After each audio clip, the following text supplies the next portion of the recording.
Good afternoon from the Indiana Convention Center in Indianapolis, Indiana. This is the first day of General Conference 2021, and we're here to discuss a very important matter for us in global missions, and that is the stewardship of global missions funds, a major concern for our donors and churches here in North America, as well as a major concern for our missionaries on the fields around the world. And so I hope that this will be helpful and informative for you. We're going to get right into the interview without wasting any time. We have a couple of missionaries joining us from Africa, one from Namibia, Brother and Sister Keith Eichard, and also joining from West Africa in the country of Benin, Mike and Danan Benson, and on stage with me, Sister Colleen Carter, missionary in the country of Gabon. So let's get right into our interview. I want to direct my first question to you, Colleen. You've been very, very successful on deputation, raising funds for your personal PIMs as well as for project funds. You've also developed a reputation throughout our fellowship for being a very good steward of those funds that have been given by the North American churches. Why do you feel it's important for a missionary to be a good steward of donor funds? When I think about this question, Brother Adams, my mind immediately went to 1 Corinthians chapter 4, verse number 2, when it says, "Moreover, it is required in stewards that a man be found faithful." And when we think of being faithful stewards of what God has given us, He has placed so much into our hands that we have to be incredibly careful that we take good care of what the Master has given us. And I read a quote. It said, "A body of people holding themselves accountable to nobody ought not to be trusted by anyone." And I thought that is actually very, very true in missions, that we need to be accountable.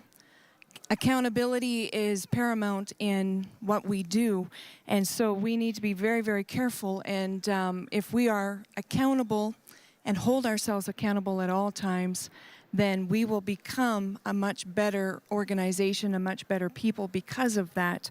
And on deputation, basically, I just pray that the Lord will anoint my mind to be able to share with people what He has placed on my heart and in my life, and be able to share it with them.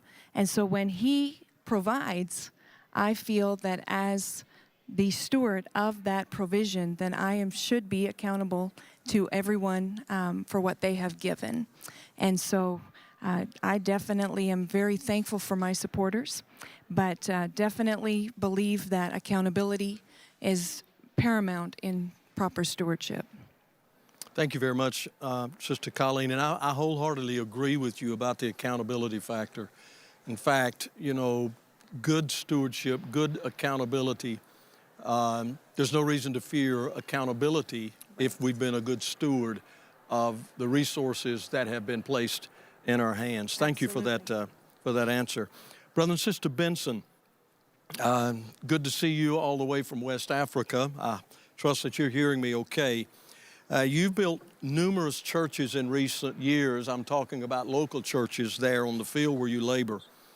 How do you ensure that the funds that were given are properly used, and what do you do to protect the investment of our donors?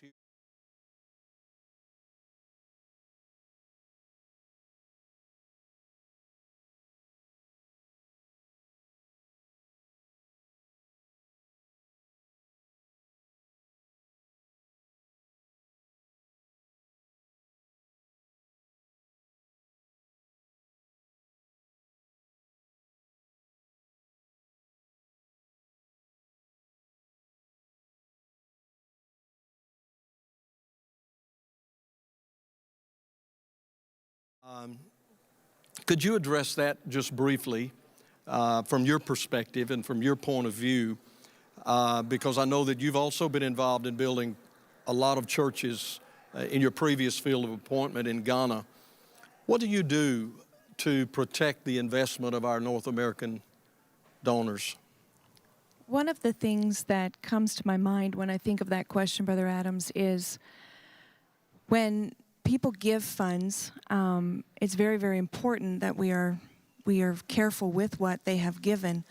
But one of the things we did when I lived in Ghana, working with the nation there, we asked the people to help in either building the building, or we only paid part of what was needed for that building so that they took ownership. They were a part of what was taking place. And so it wasn't just simply us handing over a large amount of money and then walking away. It was, we're here to help you.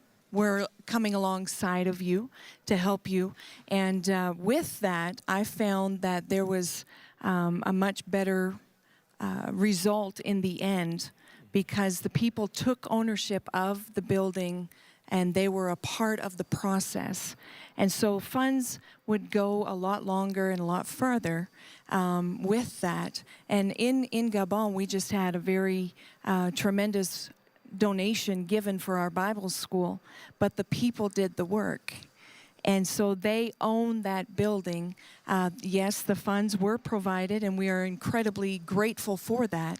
But they take ownership of that, and it means something more to them through that is where I would come with my answer for that question, because I really feel it's definitely important to be giving, yes, but as missionaries, we are holding them accountable by them being involved. Very good. I actually was going to follow that up with a question. I'm not sure if we have the issue worked out with the Bensons yet. I'm not sure if they're hearing me or able to respond. But I'm going to send this question your way, Brother and Sister Benson.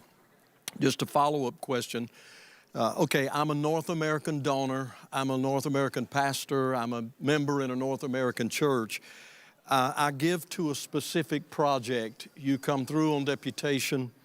I give to the project that you're promoting.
If you don't mind, what happens if the missionary cannot use the funds for their intended purpose? Someone gives to a project, you get to the field, something happens, whatever it may be, but for whatever reason, you're not able to use those funds for the intended purpose. What do you do? Personally, what I would do, Brother Adams, is I would contact the donor and explain the situation, that thank you for the donation, what you've given. However, it's not possible at this moment to work with this situation that you want it to go towards. And so is it okay if I use these funds in another area of need? If they say no, then obviously you can't do that. But I have, in the past, had many donors that just said, no, sister, wherever the need is, we want to help. We thought this is the initial need was here, but if you do not need it there, then simply use it where it's needed. Basically, communication is definitely the key between yourself and the donor. They've given. Just communicate simply, I can't use it for that. Can I use it for something else? Very good. In fact, Sister Colleen, I've heard two very important principles, if you please, that I've taken out of your answers. Number one was accountability. Now you're talking about communication. Yes, Clear sir. communication, of course, is the lifeline for any relationship, which includes the relationship between the missionary on the field and the churches or the individuals that are giving to support us and to support the work. Thank you for that answer. I want to go to Brother and Sister Eichard in the beautiful country of Namibia. And I do say beautiful because I've been there, and it is actually a very, very beautiful country. Brother Eichard, to you first, you basically grew up on the mission field, being the son of two pioneer missionaries, the late Brother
this up in just a couple of minutes. And Brother and Sister Eichard, I know that you're presently in the process of building a Bible school in memory of your late father, Brother Don Eichard. Brother and Sister Benson, you're also in the process. In fact, you sent me photos today. A lot of progress going on the building of the Bible school there in Benin. I congratulate both of you on that. Just to wrap this interview up, Sister Colleen, let me come back to you with a quick question. And you got 30 seconds here. How do you communicate with your donors, keep them up to date on what Colleen's doing on the mission field and what their missions dollars are doing? One of the things when it comes to communication, right now we have so much with technology, so any type of social media that is possible to be communicating through, we do that. Also with regular newsletters. We try to do at least 4 or 5 a year to send those to all of our donors so that they can get that. And then we send video clips. We do Zoom calls. We do anything that's in any way possible to communicate, because I really believe that communication is a paramount. It's a key in keeping our donors up to date on what is happening. So I use whatever means I can possibly think of, but especially different parts of social media that definitely gets into homes quickly, and it just really gets people to know what's happening very, very quickly from the field. Very good. I'm glad to hear you mention the use of social media, because things have changed a lot. Absolutely. Brother and Sister Eichert, from the days of your parents on the field to today. And great, just very, very good. Let me wrap this up by saying to thank you, Brother and Sister Eichert. Thank you, Brother and Sister Benson. Thank you, Sister Colleen Carter. Thank you for sharing your insights on this important subject of stewardship of global missions funds on the mission field. And thank you also for your passion. Thank you for saying yes to God, to the call of missions, and for doing what you do. We appreciate it so much. And finally, I'd like to say thank you to the constituency of the United Pentecostal Church in North America, to all of our local churches and pastors and donors who give so sacrificially and so liberally to our missionaries to help us to be able to go to the field to do what God has called us to do. We say it often, but it's so true. We are a team, and together everyone accomplishes more. Thank you for your giving, and thank you for taking the time to join us on this interview today. God bless you.